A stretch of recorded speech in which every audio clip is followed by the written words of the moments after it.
Hello, this is Storybooks channel. New videos are posted every day. Subscribe and click the bell.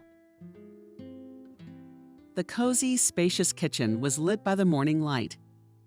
Adriana sat at the table, looking at her husband, then at her breakfast. She had the infamous oatmeal with berries again, which was making her sick. But she couldn't give up that breakfast, because there was no other breakfast in sight. And if she wanted to lose a couple of pounds, she had to sacrifice tasty food. Adriana pushed the small jar away from her, and now she was looking at her husband with her hands on her head. "You know, I think I should go on this business trip. The boss says that soon she is leaving us, which means that her place will become vacant. Can you imagine if I become vice director?" said the husband with a smile. "Yes, that would be good," said Adriana. She didn't listen to her husband, and there were plenty of problems without him. The more time they spent together, the more she noticed that in fact the feelings between them had long since cooled down. She had chosen him not with her heart, but with her head. She kept thinking, "We'll get along." Her mother kept repeating that it is necessary to choose a husband not for love. And in the end, what happened? In the end, she sits in the kitchen and feels that between her and her husband there is a gap. Adriana was sure that her husband realized it too. "Do you think I should take warm clothes?" the husband asked. Adriana looked at him. Ethan realized that she was not listening to him at all. "Were you even listening to me? I'm saying the weather changes all the time. Should we take warm clothes?" Ethan asked again. "I'm getting annoyed." "Theme, how old are you? Why have you learned to make your own decisions? I'm not your mom. Can you already decide for yourself whether to bring a sweater or not?" Through Adriana irritated. She left the kitchen, deciding to go without breakfast today. She went to the bathroom to put on makeup, to clean herself up before work. It was a job she hated too. Who would have thought that the very Adriana who had been prophesied to have a prosperous future was now forced to scrape by from paycheck to paycheck? She spent most of her income on her own appearance. For Adriana, there was nothing worse than growing old in her head. She was constantly thinking about what to do next, how to change her life, what to do with work and money. But every time such thoughts ended up with absolutely nothing. "What's going on with you lately?" "Well, you've been taking everything in stride," Ethan said, stepping into the bathroom. Adriana rolled her eyes defiantly so he could see how annoyed she was. But Ethan apparently wasn't going to back down. "Can we talk normally, in case you haven't noticed? You and I are still husband and wife," Ethan said. "Yeah, the subject is on paper. You and I haven't lived as husband and wife for a long time. Neighbors who sleep together periodically. That's about it. You've been acting like just a neighbor for a bunch of time now, not my man," said Adriana. "Here we go," Ethan said, gritted through his teeth. "That's it. Subject. This is the end of our conversations with you. Don't tell me I'm acting weird. I've tried many times to repair our relationship, but it's never worked out well. Now let it all fall apart," Adriana said. She put her mascara, mirror, and powder in her bag, and then went out into the living room. Adriana changed her clothes and hung around the mirror. Her husband walked past her defiantly, as if not noticing her. He could have said some compliments to soften the situation, but he didn't need to. Adriana went outside, went downstairs, got into the car, and drove to work. Once she was in the office, things got a little easier.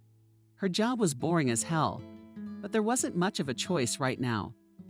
Adriana thought more and more about getting a divorce, moving to another city, building a career. "Adriana, why aren't you wearing a face?" a coworker asked. David smiled, but Adriana cringed, a grimace of displeasure. "I looked in the mirror this morning. Was the face still there?" She cut him off. David realized that there would be no fun and flirting today. He went to work, and Adriana looked at the monitor. When the boss walked in, Adriana didn't pay any attention to him, but there was another man walking next to the boss. Adriana's mouth dropped open in shock. She couldn't believe that she was seeing a ghost from her past again. He was smiling broadly. He seemed to have not changed at all since that time. It felt as if she was back to the time when she was immensely happy. "Colleagues, I'd like to introduce you to our new department head. Meet Kevin," said the boss with pride. brought him in, so please respect my choice." Everyone began to meet the department head. Adriana was still in shock, couldn't take her eyes off him. Is everything going back to the way it was? This is the chance fate is giving her. I hope we can work together, Kevin said with a dazzling smile. All right, there's nothing to talk about. Who's in charge of the projects? Yeah, I can see that. Now you're having coffee, get back to work. Come back to my office. We'll decide what we're prioritizing right now. One at a time. I'm gonna go over all your tasks today. Wow, right off the bat. The boss laughed. Okay, I'll leave you to your work. Adriana, who had no idea how to react, ran to the bathroom. She rested both hands on the icy sink, leaning her forehead against the glass. It was hard for her to make any sense at all right now. How could she see him here after all these years? Had he really come back to find her again? Adriana was sure he didn't even recognize her. Apparently, she had gotten too pretty. As if mesmerized, she stared at her own reflection. She looked the same as before. The tiny wrinkles were invisible. Adriana felt a lump grow in her throat. She quickly typed a message to her friend that she needed to meet urgently after work. Adriana barely sat through the rest of the workday, and when finally released from the clutches of work, she rushed to her car. The young woman tried to avoid all the traffic to come to her favorite coffee shop. As soon as she left the car in the parking lot, she entered a cozy, bright room, decorated in permanent colors. It made her feel better. Adriana, what's wrong? Wendy asked in astonishment, immediately entering after her. Apparently, she was worried about Adriana's rambling message. 2. How are you, please? Adriana said as the waitress approached them. They took their favorite table by the window. On the windowsill was a bouquet of artificial lavender that looked like a live one. Pretty soon, 2 tall glass goblets with a straw appeared in front of them. There was a pleasant pink aroma. Adriana took a few sips. Wendy gave her a chance to gather her strength before speaking up. But that crazy look and totally disliked it. Remember when I used to date Kevin? God, the one I just lost my head over. Remember? Adriana asked. Of course I remember. When he left, did you lose your mind? You cried all day long. They almost put you in a mental institution. I'm not talking about how sick your relationship was. He was just using you and you were dusting him off. Wendy cut her off sharply. Adriana brushed it off, as if none of this meant anything. It was as if she were trying to forget all the bad things she'd had with Kevin. Adriana, as if by magic. She could only see the good in their past. Wendy was the only one who was open-minded and saw all the flaws that were literally on the surface. Don't tell me you're going to get back together with him. He left you for his career. At least you pulled yourself together. You got married. Jesus, Adriana. Don't tell me Wendy started, but the young woman interrupted her before she could finish. Oh, stop complaining. I'm a big girl. I can handle my own problems. Before I could even tell you about it, you were all over me. Don't forget Wendy. You're not my mom. She cut her off. Wendy now waved it off. Apparently, she realized that talking to her friend on the subject was completely useless. Adriana herself took the gesture as a surrender. Imagine today the boss comes in and says, "Here is your new department head." I look over and it's Kevin. He hasn't changed at all. Can you imagine how annoying that is? He wouldn't even look at me. Can you believe it? Adriana resented him. He was on his knees begging me for forgiveness, and now he just pretended as if I didn't exist at all. Adriana, how many years has it been? 5 years at least. You've been seeing someone else in that time. Married Ethan. And what do you still care about some Kevin who's messing with your head? Wendy asked. Wendy had a look as if she were totally disappointed in her friend. You remember how much I loved him. I've never felt that way in my life. Wendy and I haven't had a relationship for a long time. We live like roommates. We only sleep together periodically for convenience. So I just want to try and get it back, Adriana said. Adriana, come to your senses. What's going on in your head? A herring in a barrel? Are you out of your mind? I can't believe it. I can't believe I'm gonna hear you say all this crazy stuff. You were out of your mind the other day. Do you want it to happen again? Wendy asked in amazement. "You're my friend. You're supposed to support me." Adriana exclaimed indignantly, "I'm also supposed to keep you from doing something stupid. I thought you'd grown up. You want to jump on the wagon that will take you to the asylum." Wendy barked insistently. Adriana was shocked that her friend did not support her. Wendy was absolutely disappointed in her friend's action. They both tried to change the topic of conversation, so as not to get into an argument out of thin air. But I think she tried to talk her friend out of it more than once, because she knew that this situation would end in a real disaster. Adriana arrived home that day completely confused. On the one hand, she wanted to feel again all the emotions that she had in her relationship with Kevin. On the other hand, she knew that Wendy was right and that this train was going to take her to a mental institution. The relationship was truly sick. The emotional swings were driving her crazy. But now, as time passed, Adriana was sure that it was better than what she had with Ethan. Ethan himself seemed to sense the change in his wife. He asked her leading questions, but Adriana shook her head negatively, trying to concentrate on making decisions. "Why do you explain what's going on? I realize you and I had a fight. So now you can't talk to me? You don't seem like yourself today," Ethan said. "But biting your elbows, Ethan, your ear, or what did you think I was going to personally run around you? No, I'm done. I'm not clinging to this relationship anymore. In fact, I think we should probably get a divorce soon," she said. That was the first time Adriana had ever talked about divorce. He didn't believe her at all. Ethan laughed out loud, which just put her in a stupor. She looked at him and a silly, unnatural grin appeared on her face. Adriana didn't know how to react to Ethan's laughter. "What divorce? Are you out of your mind? Everyone fights. It happens. What are we going to do, get a divorce?" asked Ethan, who really didn't believe her words. "Especially we are not 20 years old to run back and forth to the registry office. Everybody's married. Let's keep the family together. They're threatening divorce." "How silly is that? I'm not threatening. It's a topic. I'm seriously saying that you and I have grown cold for a long time. We should probably get a divorce. What's the point of us living under the same roof, if we're not a family anyway?" Adriana asked. Ethan waved her away. It made her even more stunned. The young woman looked at her husband and didn't understand why he didn't take her words seriously at all. Ethan laughed again, haha. "You made up the divorce too. Are you going to threaten me with divorce like all these hysterics?" Adriana didn't answer him anything else. She doesn't want to believe him. Well, to hell with him. He won't get his way anyway. That night, the young woman decided to spend the night alone. Her husband, who was still laughing at her antics with no problem, lay on the couch and played video games until almost morning. It took Adriana a long time to fall asleep. In the morning, she felt wrecked. She put almost under her eyes, waiting for the bears to disappear. Had to get up early to clean herself up.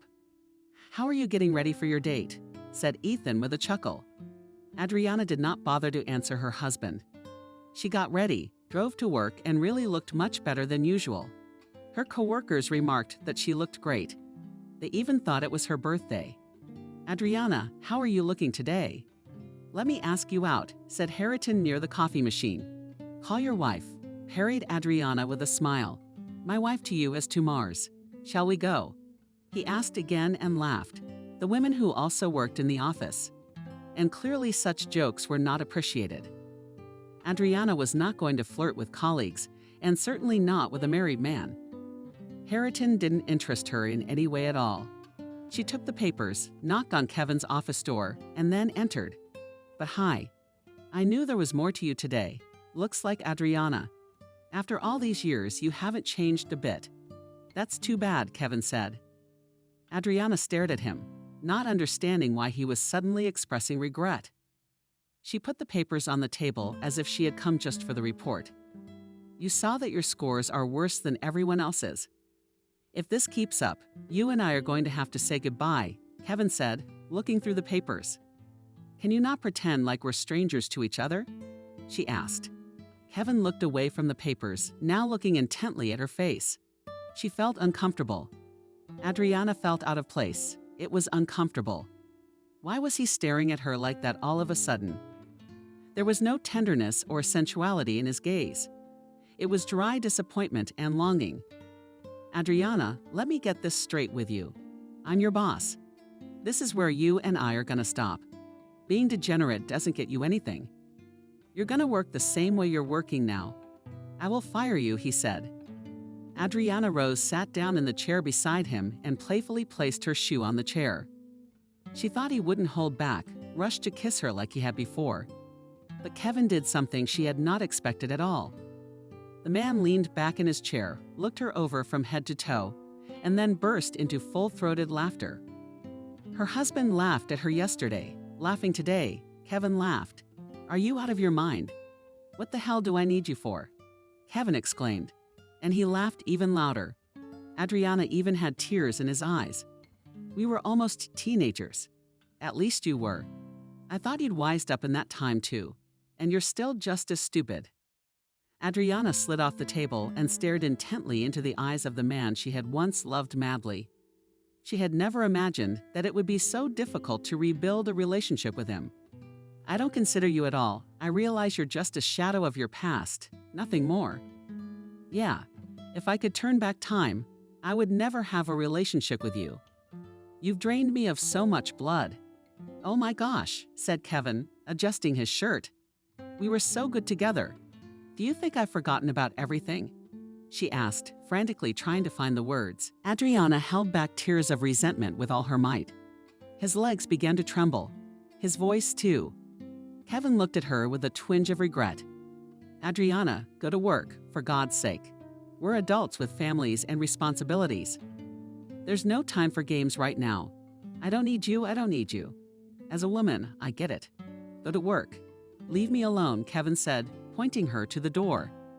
Adriana pouted her lips like a child feeling monstrous resentment and disappointment.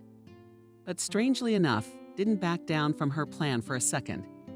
She was going to get him, and she would do it by any means necessary. Exactly a day later, Adriana has already made the first attempts to establish relations with Kevin. But her action could hardly be called expedient.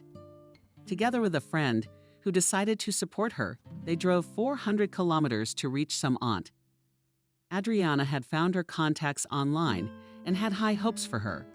Adriana, I think you're starting to go crazy again, said Wendy. They were sitting in an endless line, and the hallway was stuffy, even though the windows were open. Some went in the door, some came out in tears. Some came out absolutely happy, literally glowing, anticipating the future. Adriana jerked her foot, attracting the attention of the neighbors on either side. I have to know if we have a future or not, Adriana said. Adriana, this is the 21st century. We're sitting in line to see a fortune teller. And for what? For the sake of ruining your own life, for the sake of an idiot did not stop.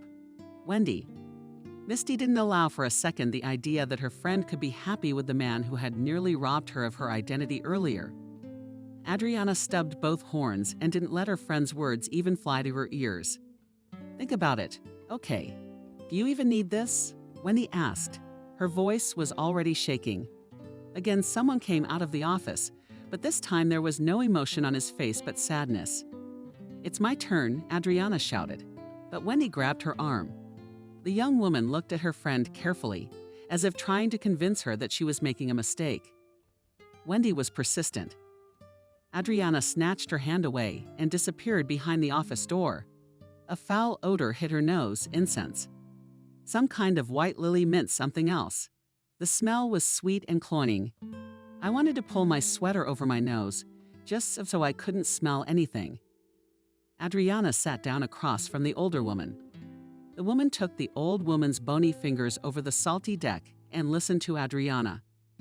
The old woman shuffled the deck and then laid out the cards. You're making a big mistake. The family there is strong, the old woman started to say, but Adriana interrupted her. What kind of family can there be? He's a male dog. He's not capable of making a family. Roared at Adriana, remembering the behavior of his ex. You either listen to me or get out of here, said the old woman sharply, and Adriana conciliatory raised her palms. The young woman, defiantly as if zipped up and tossed the doggy aside.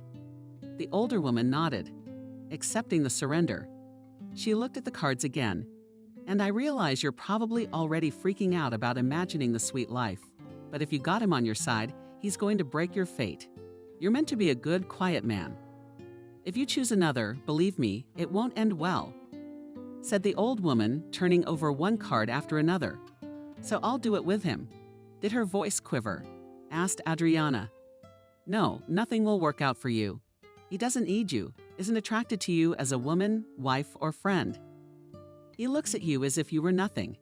He'll never love you as a woman. Do you understand? The old woman asked. You just don't know me well. Adriana replied sharply. But I know the maps well. You're chasing two birds. You'll be alone. Adriana, your husband is good, caring, kind. Do you need to talk? You need to rebuild your family, not chase men. Look, it's for you, Ethan, your usual. And the other one clings to him. She'll take care of him so much that he won't even move. If you lose your husband, you'll blame yourself for the rest of your life, the old woman said. Adriana stared at the old woman with even greater shock. She had expected help, not another lecture. If the young woman was going to listen to a lecture on her projected future, she would talk to Wendy. It felt as if it was Wendy who sat in front of her, not the fortune teller to whom she had traveled over 400 kilometers. Don't fall for his charm, fool. He'll have you on the wall before you can even squeak. It's not the kind of person you should trust with your life, you know, asked the old woman. How about I figure out who to trust with my life? You have no idea how happy I was with him. I never loved him as much in my life as Adriana said. She burst into tears of impotent anger. So do the spell and I'll pay, Adriana said, slipping her hand into her bag and pulling out her wallet. I don't want your money, and I don't do that sort of thing. I'm not going to do any coots for you. Go home, girl, and think on a fresh head. Why would you want to ruin your own life? Said the old woman. Adriana flew out of the office with such expression that absolutely everyone in the corridor stared at her. The young woman slammed the door so that the panes in the windows shook. She dashed outside for a breath of fresh air, then burst into tears. Wendy jumped out after her as she put her arm around her shoulders and sat her in the car. Adriana calmed down only about 10 minutes later when the tears simply ran out. She didn't say anything for the first time, just said it was time to go home. The car pulled out of the huge village and headed towards home. The young woman sat behind the wheel and looked at her friend. Adriana, who was unaccustomed to being in the passenger seat, had bought it like a mouse on grits. She crossed her arms over her chest and replayed the old woman's words in her head. She says he's got a family. He's not capable of a family. All he's ever done is run around with girls. What kind of a family man is he? Adriana asked, as if to say nothing. I found him on social media. He's got 2 daughters, like 1-year-old. Beautiful wife. Everything seems fine. If you go back too far, he's in a wheelchair. She must have been there for him. He figured it out, became a family man. That's what happens when people change their priorities after a tough situation, Wendy said. I don't care about my wife or my kids. He doesn't need them. You'll see. And she will thank me that I took the dog away from the family defiantly, said Adriana proudly. What do you need a man like that for? Wendy asked. Adriana was silent. She had no answer to that question.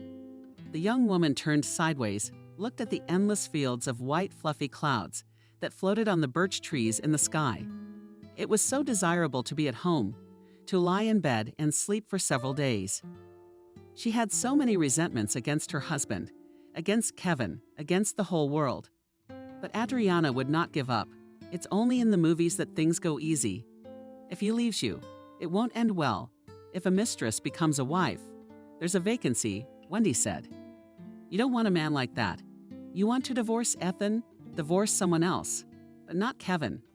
Why are you all talking at the same time? Adriana resented, as if she was already standing up for her man. Adriana, you need to calm down. Take a good look back at everything you've been through. You're going to have a hard time realizing it's all bullshit. There was too little good and too much bad. How many times did you come crying to me at night because he kicked you out of the apartment? How many times have you called me and told me you caught him texting again? That's enough. You didn't have anything good there. The usual emotional swings one gets hooked on like the joy hormone, Wendy summarized. You weren't there. You can't judge. You should have seen the way he looked at me. He's purposely pretending not to be interested in me to further ruin my interest, Adriana said. Adriana, maybe he really isn't interested in you. He has a family, a normal life, a job. Maybe you should get on with your life too, Wendy asked. Adriana didn't answer that question. She considered it too humiliating for her. She glanced quickly at her friend, but she shrugged. Apparently, she wasn't going to discuss anything else at all. So she turned on the radio. The young woman was also glad that she wouldn't have to defend her position and her decisions anymore. They would rather listen to another radio station than Adriana would prove that she was striving for her own happiness. As the car pulled up to the apartment building, Adriana's mood finally soured. She saw her mother on the balcony of her apartment, which made things even more difficult. Her mother was a terribly difficult person, and it was almost impossible to even make contact with her. This elderly woman could not imagine life without scandals and constant clarification of relations. Well, Adriana stretched out the needles. Wendy looked up and also saw the old woman and immediately understood Adriana. Yes, I'm lucky, Wendy said calmly. Knowing your mother, you can come and see me anytime. Adriana thanked Wendy warmly, apologized for her abruptness, and then got out of the car. The mother leaned over the railing, staring at her daughter. And where have you been loitering? She asked. I'm not 15 years old. I'll figure out where I've been loitering on my own. Adriana cut her off. Gone were the days when Adriana was financially dependent on her mother, living under her roof. Now Adriana could decide for herself what to do and how to respond to her mother. She didn't want to offend her either, at least not because of the heartache the older woman was putting so much pressure on. But letting her violate her boundaries was no good either. Adriana went up to the apartment, smelled the pleasant odor of fresh, cooked food. Except that her husband's face was clearly displeased. If only they always perceived the arrival of an elderly woman as a hard labor. Didn't you try calling us before you came? Adriana asked. Can I visit my own daughter already? Asked the mother. Adriana put both palms to her troops. Now she had completely different tasks dealing with Evelyn and was useless. I have to go to the hospital urgently to take tests to pass. If it's so difficult for you to live with your mother, then pay for my hotel room. Evelyn objected uncontested. God, Mom, this is not a good time at all. We've got enough problems already, and you're just adding fuel to the fire. Adriana said calmly, sitting down on a chair. The fridge is empty. The man doesn't earn enough. Of course you're in trouble. And I told you right away that Ethan is a waste of space. If you complain to me about him, I'll tell you that you chose him. Her mother objected sharply, ignoring the fact that Ethan was in the other room and could hear everything perfectly well. Adriana didn't bother to talk about anything else. She ate quietly and then retired to her bedroom. Adriana wanted to consume a little. She needed to do some remote work in the evening. But the conflict that had erupted between her mother and her husband made her rise. Adriana sat on the edge of the bed, staring at the floor, trying to make a decision.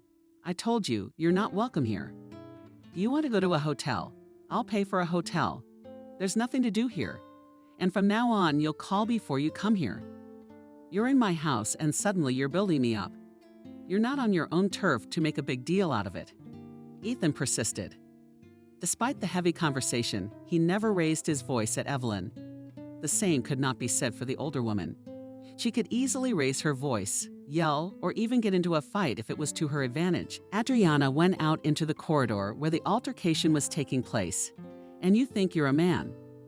If I was a man, my daughter wouldn't be working. Do you even know what kind of men she had? Do you even know she's been on vacation on the islands? And with you, she's got to make every penny count. I have no idea why she chose you, Evelyn said. Outbursts howled with her hands.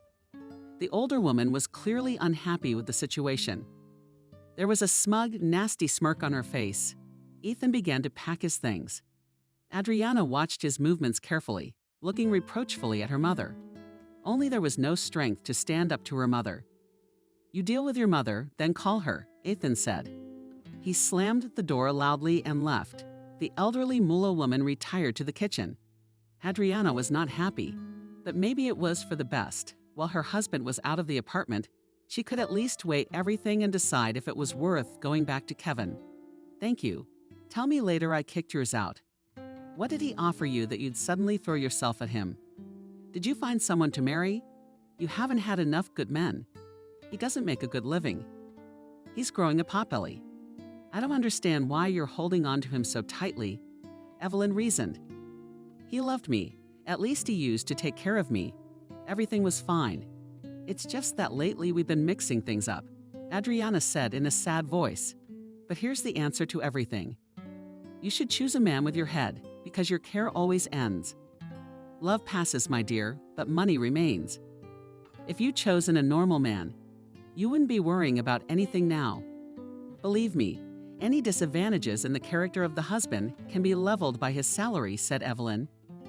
Adriana sat down at the table looking at her mother. Her mother's words made her cringe. But on the other hand, Adriana herself had once thought that way. It felt like her life was splitting in two right now. Adriana had to choose. Which one to emphasize now? Maybe my rights were worth the risk. Get my life together before the divorce proceedings even start. And for another whole evening, the older woman brainwashed her daughter, telling her to look for another man. Adriana, listening to her mother, was now making a plan that was slowly forming into a strategy in her head. The next day, determined not to procrastinate too long, Adriana bought roses, candles, expensive wine. She stayed in the office late and waited until it was just her and the department head. Adriana put Frosty to sleep in the lounge area. "Put the wine glasses down." "Adriana, and what do we have here?" asked a man, holding papers in his hands. But seeing his subordinate in surrounded lingerie against a background of rose petals froze. Adriana was sure that now he would loosen his protective barrier. Could he resist her? Adriana was sure she looked even better than she had when they were dating. "Are you out of your mind?" he asked. "Don't you want it all back?" "Kevin, let's just have a drink. Let's talk. We need to talk to you. You know, we have a lot to talk about," Adriana said. "I'm trying to sound as romantic as possible." "What's there to talk about? Have you completely lost your mind?" Kevin exclaimed. He was looking at her with crazy eyes. There was no passion in his gaze, only anger. Adriana was completely taken aback. She had never imagined that her plan could have a flaw. Now she looked at the man and could hardly believe that he had ever treated her with tenderness. "So that's what Kevin muttered."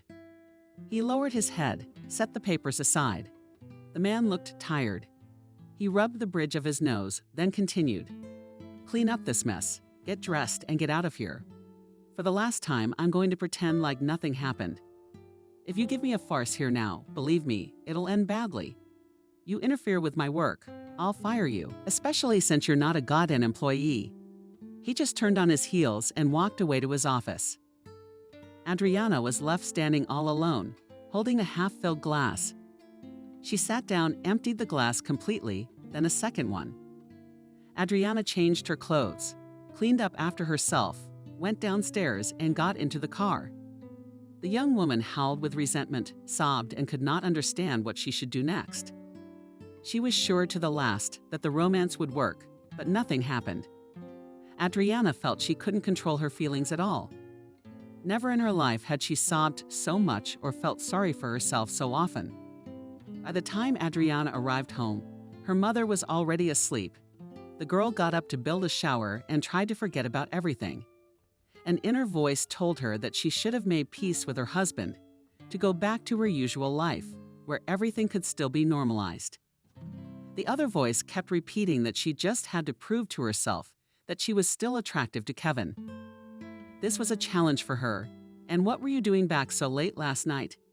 Don't tell me you went to see your man," her mother said with undisguised displeasure. Adriana did not know what to say to her mother. She was already completely confused about what was going on.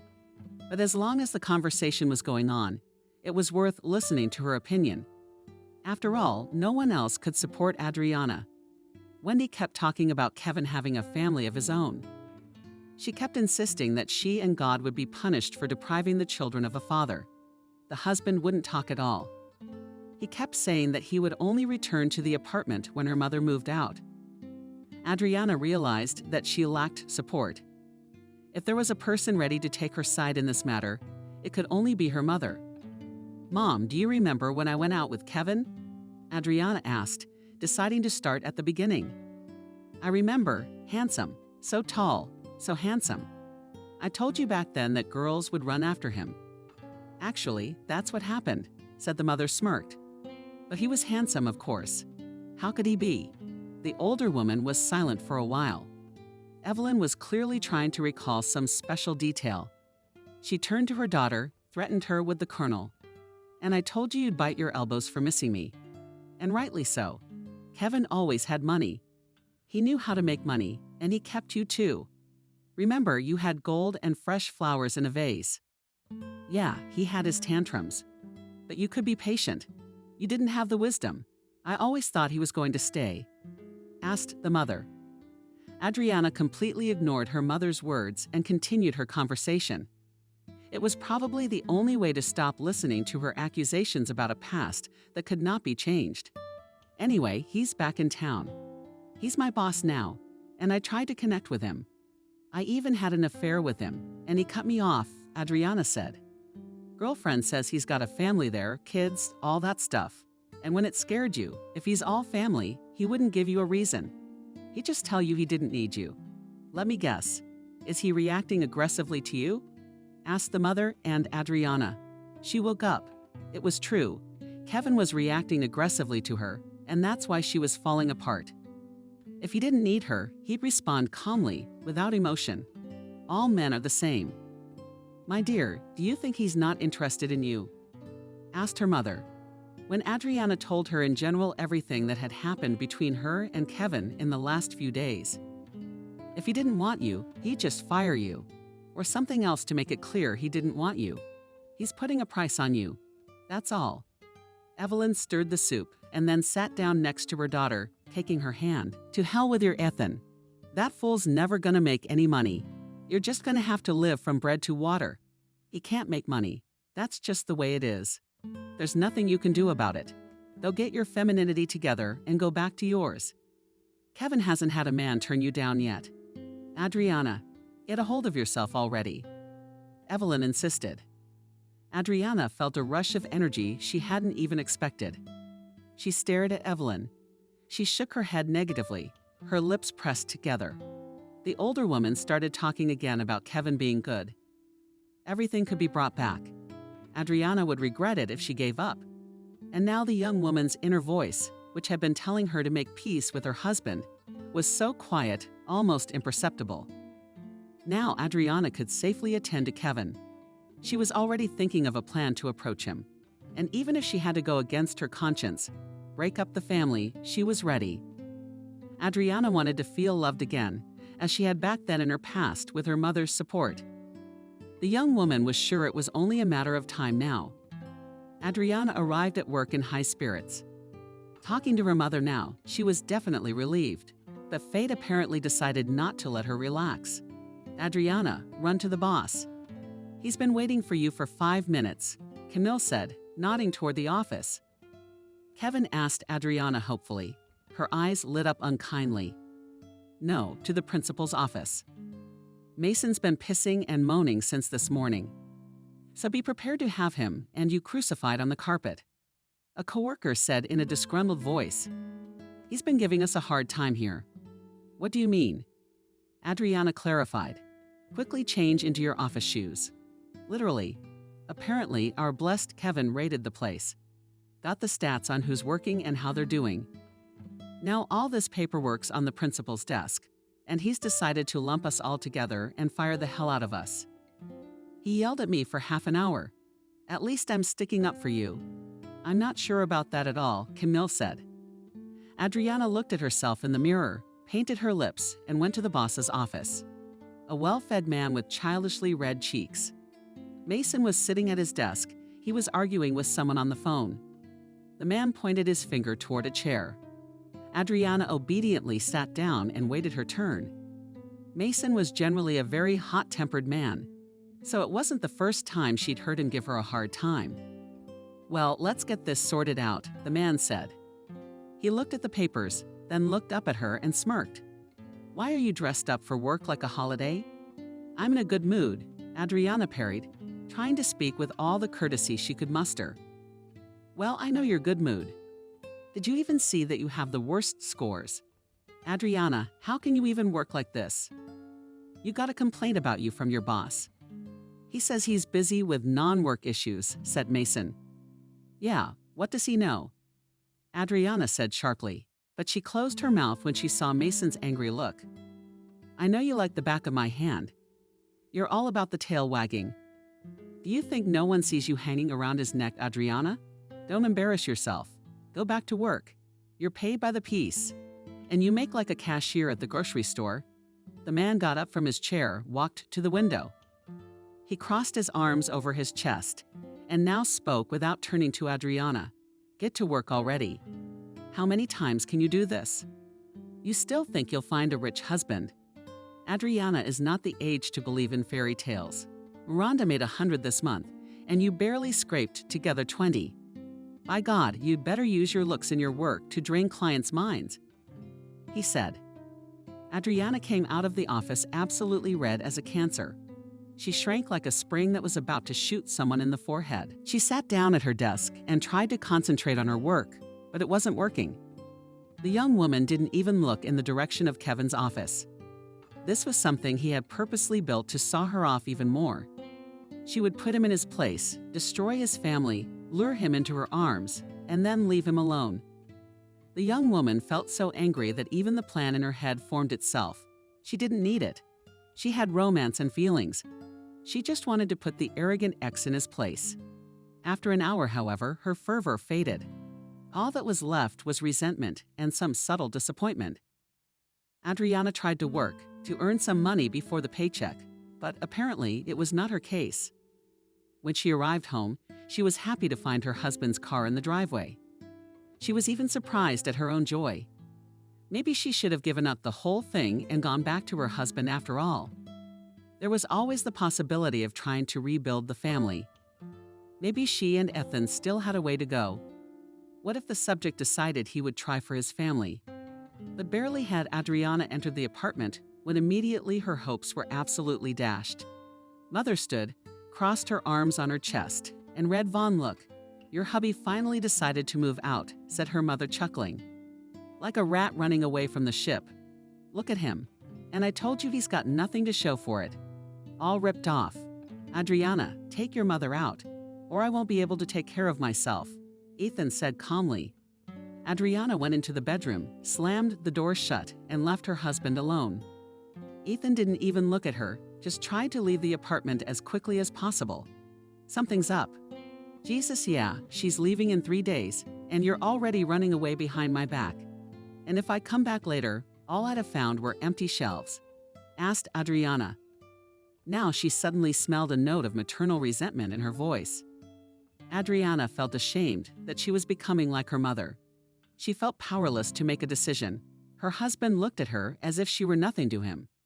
"I've thought it over. I've made a decision. We should live apart. We'll think about how and what to do. Maybe you're right. It's time to get a divorce already. There's nothing to do here," Ethan said. When Adriana herself had talked about divorce, the idea had seemed appropriate. But as soon as she heard those words from her husband's lips, pain pierced her heart. She felt resentment, anger at herself, and a longing for their past life. Adriana could not explain her own emotions of resentment. She could not even utter a word. She just looked at Ethan with her eyes. "I know it's all too complicated right now. Look, Adriana, we just need to live apart, you know. I know you're not happy about this. But you have to realize, too, that this can't go on forever," Ethan asked, sitting down on the edge of the bed. He tapped the palm of his hand beside him for her to sit up.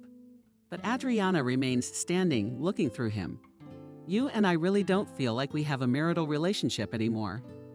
I'm not saying we should get a divorce right now, but we should definitely live separately and figure out what we both need.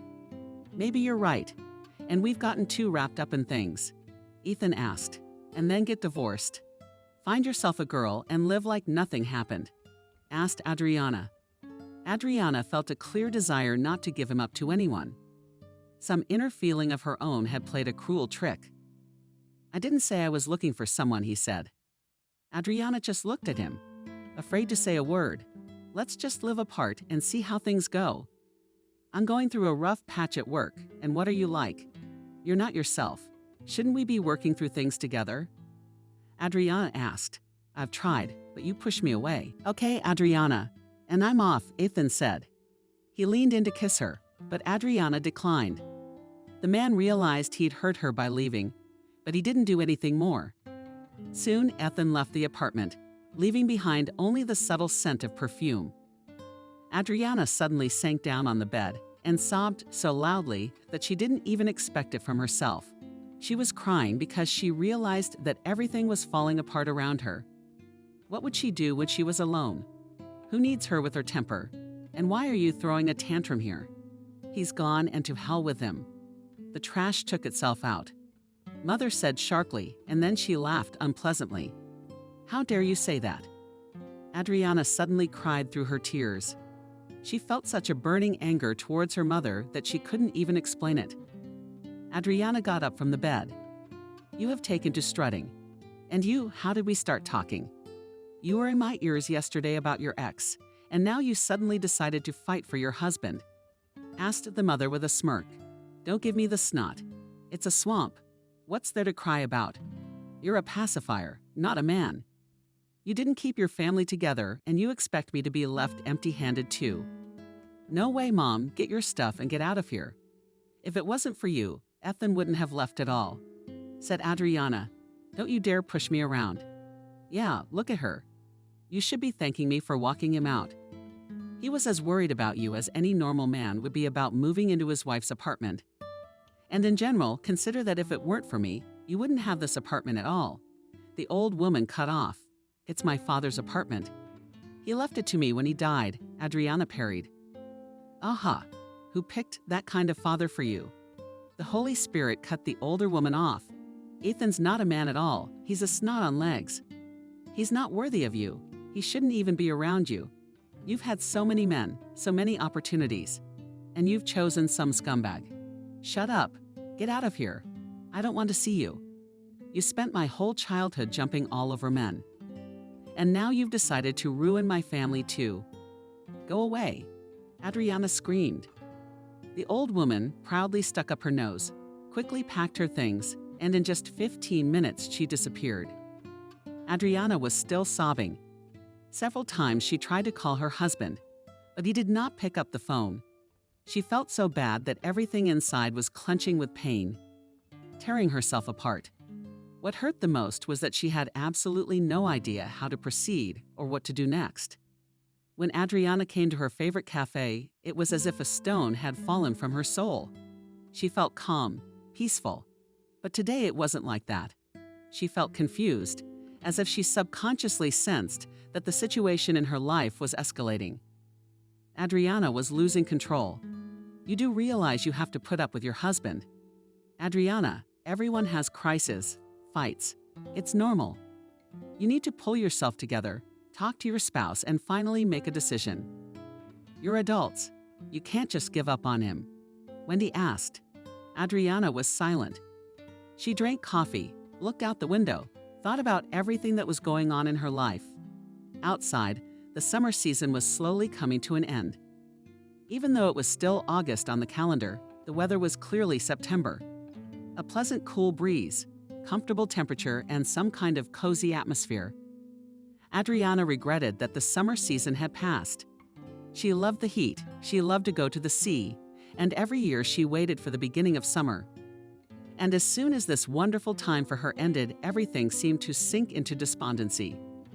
Usually the young woman found the strength to pull herself out of the sadness, to return to normal life. But this time there was so much on her that she could no longer carry it all on her shoulders. Do you think he still thinks about me? Adriana asked. You're married, aren't you? Of course we are. It's just that you're in a crisis. We need to talk things over calmly, meet, and not make hasty decisions. Everyone needs to be apart from each other from time to time. It's just that you're both having problems. That's why you're fighting with each other. But when you get through it together, the crisis will be much easier.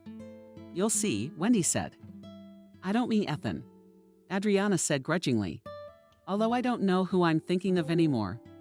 I miss the subject too. And I hate myself for not going with Kevin to another country. Why the hell did I stay home here? Adriana's eyes were wet. Dua didn't take her hand to reassure her. Everything squeezed inside. I'm so angry with myself and with him. I want time to turn back, for us to be together again. But on the other hand, I want to go back to Ethan, to be calm and quiet.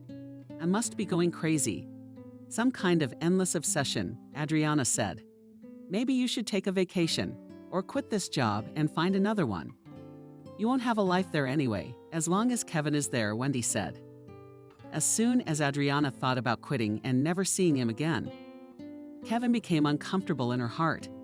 She no longer realized whether it was actually feelings, nerves, or real feelings talking in her. Adriana could no longer understand where the real feelings were and where her heightened nervousness was. They sat in the cafe for about an hour, several mugs of coffee, empty plates from dessert left on the table. Wendy walked Adriana to her car. They stood in the parking lot but couldn't separate. Let's go on vacation with you. We'll be near the sea for at least a few days and say goodbye. With summer, you'll have time to breathe. Adriana, you have too much on your mind right now. You're not thinking straight. You need time, said Wendy. Adriana did not react to this suggestion, but as soon as she got into the car, she decided that she would make one single attempt. But this time she'd go to the bank. Yesterday, Kevin was flirting with her. At least it seemed that way to her, which meant he still had feelings for her. For days, Adriana had been tracking Kevin and his wife. She had clearly calculated the schedule of the woman who took the children to daycare, then to clubs. Adriana calculated the times when Kevin's wife was not home. Adriana arrived, walked to the entryway, dialed a number. She called another apartment, identified herself as a delivery person, and was let inside. Overjoyed, Adriana took off up the stairs. She knocked on the door. Kevin opened the door with a smile, but when he saw Adriana, he was taken aback. His eyebrows rose in surprise. Have you lost your fear? He asked. Your wife won't be here for another hour, so we have time. Adriana said affectionately. She wanted to rush into the apartment, but Kevin pushed her away rather roughly. Sick in the head, Adriana. Pull yourself together, otherwise I'm gonna ride you. For Java, by God, I don't need you at all. Get out of here, he shouted. Adriana salivated. From how wildly he shouted at her, his voice echoed off the walls of the entryway, becoming even louder and more menacing.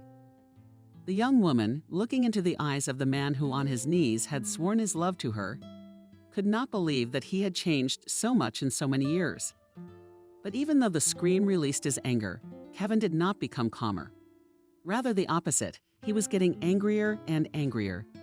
His face was starting to turn red. Adriana got the impression that even the top of his head was turning red from how much negativity he was holding back. You've always been just a toy to me, you know. An underage fool who fell for the gifts. That's all. I never needed you. I never loved you.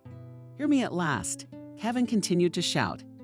He didn't even think about the fact that the neighbors could hear this conversation. He was so mad with anger that he lost control of himself. You gave me a sweet life back then, and I've been trying to get rid of you for a long time.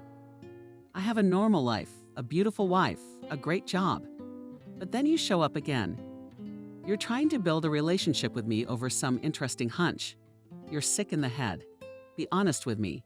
Maybe you need to see a specialist, shouted Kevin. Adriana couldn't utter a single word. She was crying tears of fear and frustration.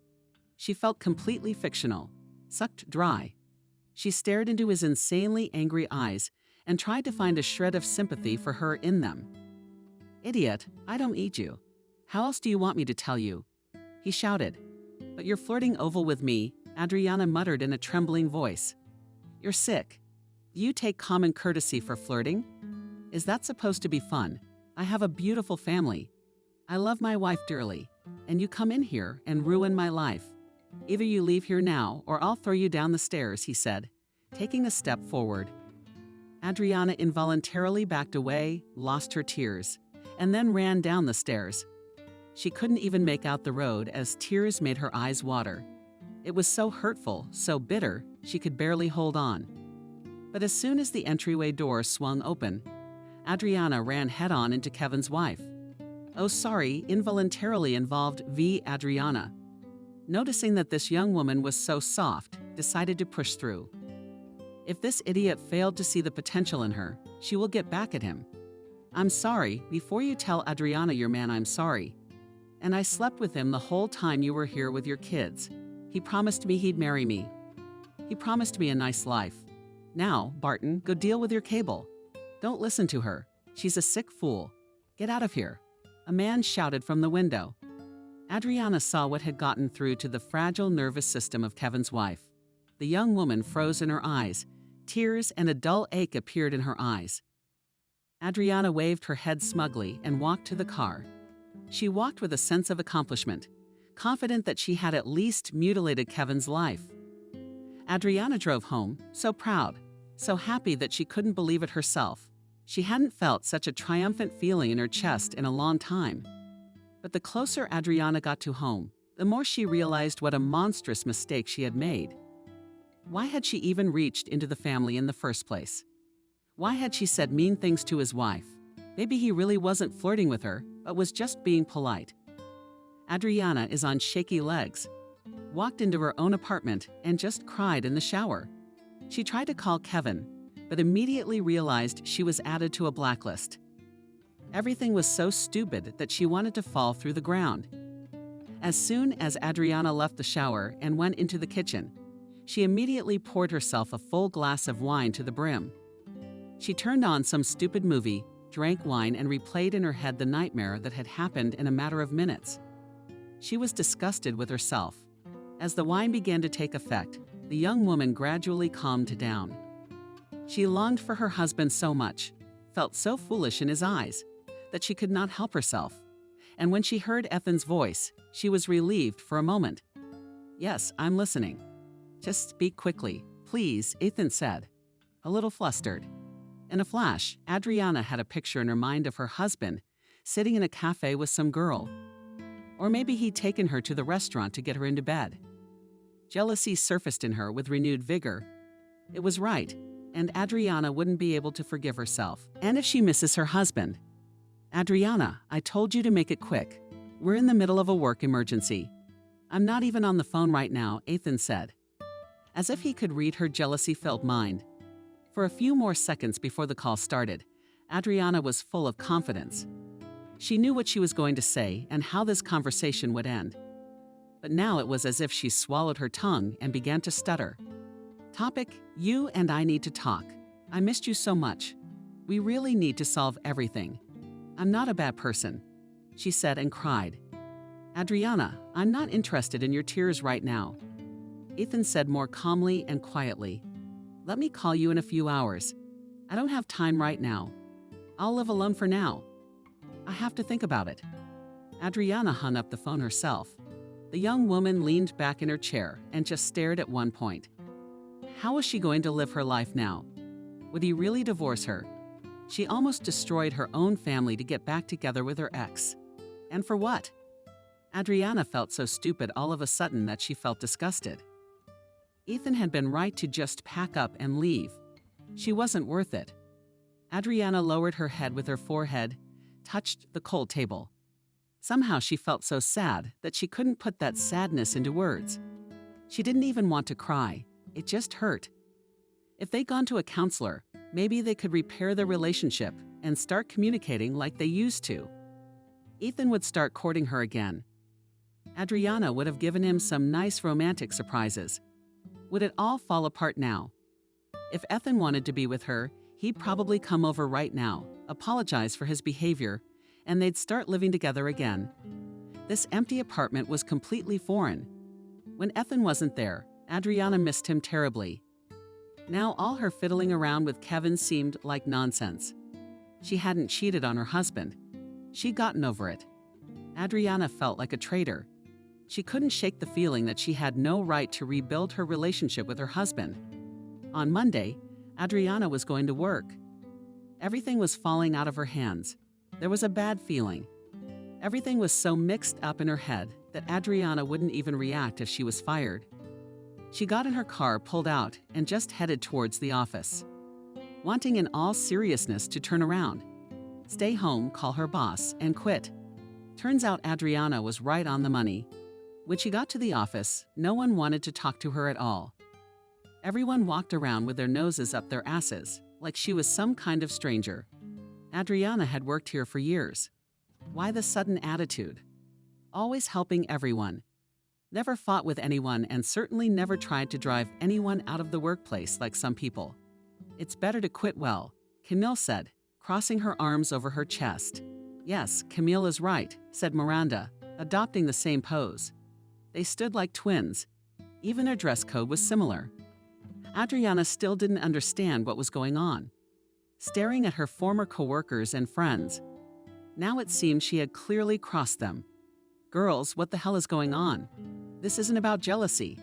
I make less money than you guys. Adriana said with a chuckle, what the hell is going on? You decided to ruin your family, and then you come here and think you'll be patted on the head. David asked in amazement. Now everyone was turning against her. Literally, the whole office was standing as if waiting for the trial. Adriana involuntarily took a step back.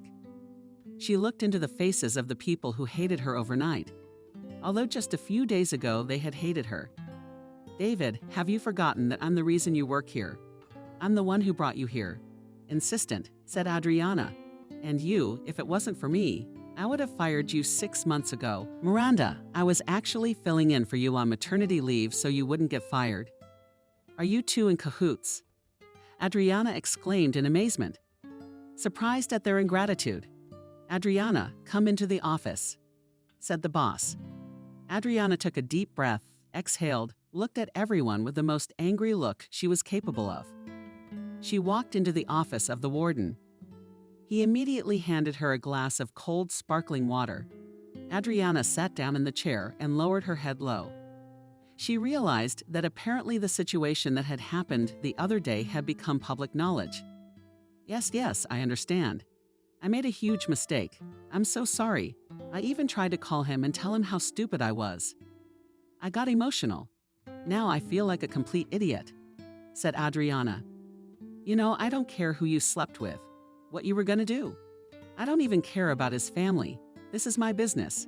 And business is money. Dear Adriana, I could go out on the street and pick up a dozen of them. So I can't call you a valuable employee. But the likes of Kevin, you can't find anyone like Kevin. If you knew how hard I worked to get him in here, you'd think a little more about your stupid head, the boss said. Adriana remained silent. She took the insult in stride. There was, after all, truth in what the superior had said, wasn't there? She was still silent, waiting to see what would happen next. But judging by the mood of the boss, only dismissal awaited her. What statement to write? She asked. Yes, be kind enough to write at your own request. I'll calculate your money right now. You don't have to work the extra 2 weeks, he said. Negatively shook his head, Adriana grimaced. She calmly wrote the application and took the money. She left the office. She did not look at everyone who sat in the office and now squinted angrily. You're like a flock of sheep. I've helped you all. Yeah, a lot of you wouldn't even be here if it wasn't for me. No, you fell for it. Took a lynch mob and lived with it all you want. I'm not going anywhere with you. Adriana cut her off sharply. She slammed the door, went downstairs. Adriana stepped out into the parking lot and suddenly felt the brakes sound. Darkness had fallen. It's okay, wait. There were monotone voices, probably all different people talking. Adriana felt pain, then nausea from the pain. Her head was spinning in her ears, noise crackling in her ears. Let's be careful. Another voice sounded, already lower. Adriana felt herself being lifted up, placed on something, suddenly a needle. Then came bliss. Nothing. The pain seemed to gradually dissolve, leaving behind only memories. After about 20 minutes, Adriana realized she was sitting in an ambulance. "So calmly look over here," said a very thin woman, checking her pupils. "You look like you've been hit by a car. We're going to the hospital now. We're going to check everything out. You look fine. Don't look at your leg. We'll figure it out. This isn't the 15th century." Adriana looked at her foot, against her warning. It was covered in blood. She burst, threw her head back so she couldn't see anything. "At least I didn't feel any more pain." She was brought to the hospital. A couple more hours later, she was sitting in the waiting room. The situation wasn't critical, so it was okay to not leave her in the hospital. Adriana had no one to count on. Even with Wendy, she and Wendy had had a falling out. And when she saw Ethan at the hospital door, she just cried. He looked at her with the same love and tenderness he had before. As soon as he sat down next to her, Adriana snuggled into his shoulder and told him everything. "Please forgive me, I'm so stupid, God, I'm just an idiot. I'm going to see a psychologist, honestly. I'm so sorry, please. I don't want to go on being without you," Adriana said. He just listened to her. It felt like Ethan was aware of the situation, so he didn't react. He helped her up and walked her to her car. They drove to their apartment. An hour later, Ethan brought all of his things back. Adriana noticed that the vast majority of the suitcases remained closed. Apparently, he wanted to go back, but he kept hesitating. "I will always appreciate you. This is a lifelong lesson for me." "Forgive me, please," Adriana said. "I had an affair too, but flirting like that and at work. And I thought I was falling in love again. We didn't have anything. Just one meeting. We didn't even kiss. I just wanted to be alone to figure out what was more important to me. And I realized I don't want to start over. I want everything back with us, especially since the two of us now realize we have to try," Ethan said. That night, they never went to bed. The couple talked for a long time. Well, they finally came to an understanding. Early that morning, as Adriana was about to go to jail, all she could think about was her husband. After everything that had happened, it was as if the relationship had grown deeper and stronger than before. It would be a lesson to both of them that you have to have a relationship. You have to work at it and not just run around looking for new feelings. Gradually, the broken leg would heal, and their relationship would become even stronger. Ethan is back to being the caring person he used to be, and Adriana much more tender and affectionate. They were talking to each other again, as if the relationship wasn't even a couple months old.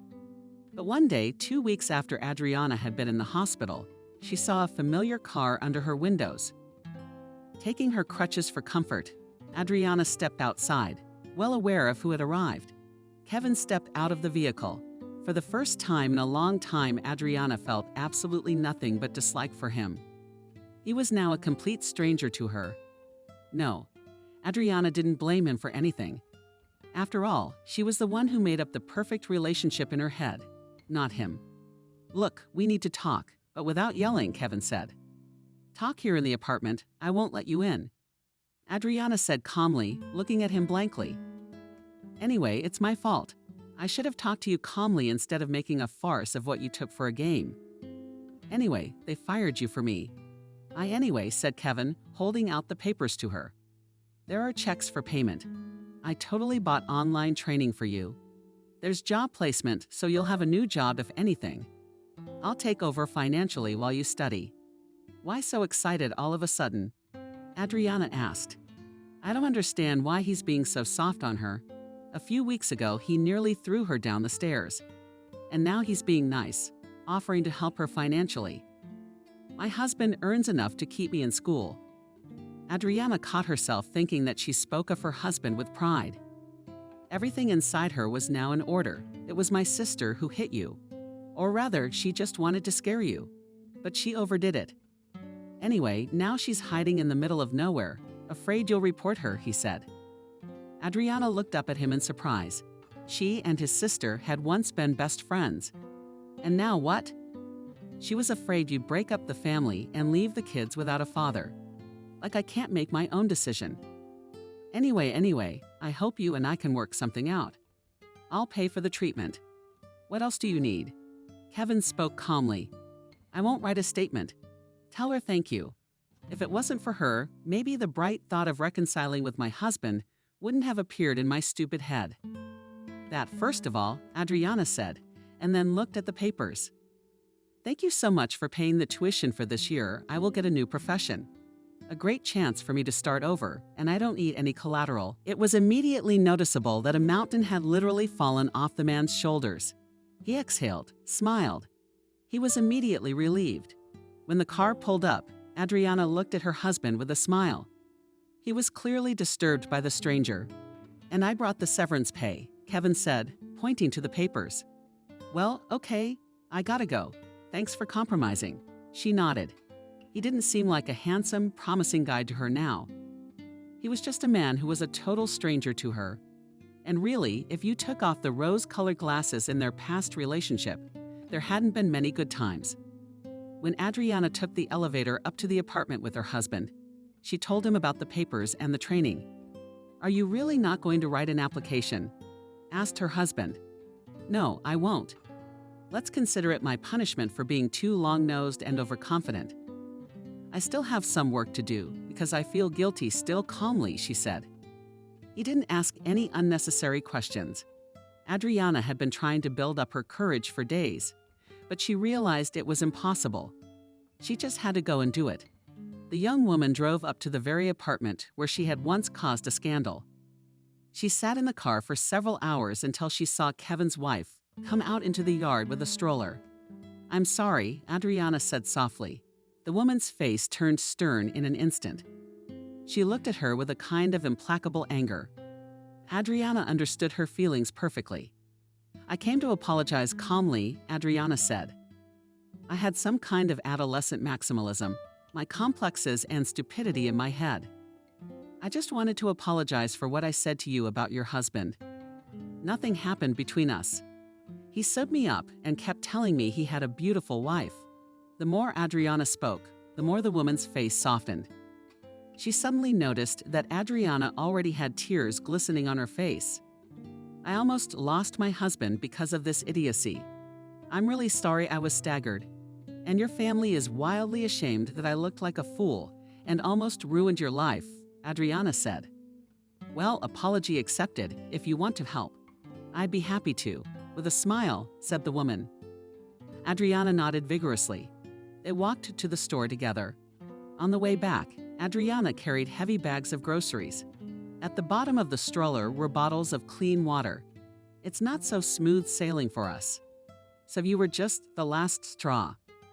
I hope we can find the strength to reconcile and keep the family together. We have daughters growing up. I don't blame you. I know exactly how my husband behaves. All his courtesy and supposed politeness often looks like flirting, the woman said in an unhappy voice. Thank you for helping me carry it. I live alone now. It's a bit hard to cope. Apparently he hasn't changed at all, Adriana said, and the woman nodded. I guess he has. It's not for nothing that my mother told me that people don't change, and you shouldn't expect others to change. All right, come on. I'll take the carrier. And you stay with the stroller, please, she said. Adriana was alone with the stroller. The 2-year-old was sound asleep, or maybe she was under 2 years old. Adriana had no idea, no way to determine the ages of children since she had none of her own. And as a child, she hadn't taught anyone. When the woman came out of the entryway again, already behind the stroller, she looked a little sad. Thank you for apologizing. It means a lot to me, she said. When Kevin gets back from his business trip, I'll tell him you came by. It'll make it easier for me and him to fight. Thank you for forgiving me, said Adriana with a guilty smile. For a few minutes, Adriana sat in the car just looking out the window. She felt many times better when she finally apologized. Maybe it really was worth it. The shame had gotten much worse than it had been before the apology. But the more time passed, the weaker it weakened. A few days later, Adriana received a message from Kevin saying that he was grateful for her apology. He was able to repair his relationship with his wife, and now he won't do anything stupid. Adriana told Ethan everything. He was very proud of her for apologizing. Even before the cast was finally removed, Adriana and Ethan started to see a family psychologist. It turned out that they had accumulated a large number of mutual resentments that they had not spoken about. After the first sessions, it was hard to restore balance in the couple. But the longer they practiced with the specialist, the easier it was for them to reconnect. The relationship became more tender and deeper. A shared hobby emerged, and they also learned to sit down and talk every week and come up with something to do together. A year passed. Adriana learned to get a job. She started earning good money. At the same time, without leaving the house. She liked her new profession and was grateful to Kevin for it. As it turned out, Kevin did not stay at the new workplace for long. He quickly replaced the director and took his place. As far as Adriana knew, Kevin and his wife were still living together. They were expecting their third child. Adriana didn't know how smooth their relationship was. She didn't want to meddle with other people's destinies anymore. Adriana reconciled with Wendy. They were best friends again, just like before. Adriana was very grateful to Tommy for trying to talk her out of it. Wendy had gotten married and they were now family friends. There was no way Adriana could wait for her husband to come home from work. She was holding a small gift she wanted to give him for their anniversary. She was insanely grateful to herself for such a lesson. She had never been happier in her life than she had been since she had decided to keep her family together. They finally had harmony, true love, quiet happiness. "I'm home," he said. Entering the apartment, Harris sprinted out into the hallway to him before she could wait. He held in his hand a small cake and a bouquet of flowers. "Happy holiday, beloved. Happy holiday. I have a present for you, by the way," she said. She smiled radiantly. Adriana handed him the box. Ethan put it on the shelf. He changed his clothes and then, taking the box, opened it. The man thought it contained the watch he wanted, but there turned out to be a truly lavish gift, tied to a red ribbon. In the box was a positive pregnancy test. Ethan sat on his ass like that. "It's true. I've even been to the doctor already. They all confirmed the subject you're going to be a daddy," she said and cried. He suddenly picked her up and from his seat, lifted her in his arms and surrounded her. He kissed her endlessly. "Oh my God, is it really true? We're going to be mommy and daddy." He repeated a little, "And I can't believe it myself. Can you believe we're going to be parents? Can you believe it?" She repeated through tears years of trying behind her. That evening they spent in love and understanding tenderness, imagining how they would have a baby, how they would cope with difficulties together, as if this child was a reward from above for the fact that they were able to keep the relationship. And Adriana herself was madly happy that fate had given them such a gift.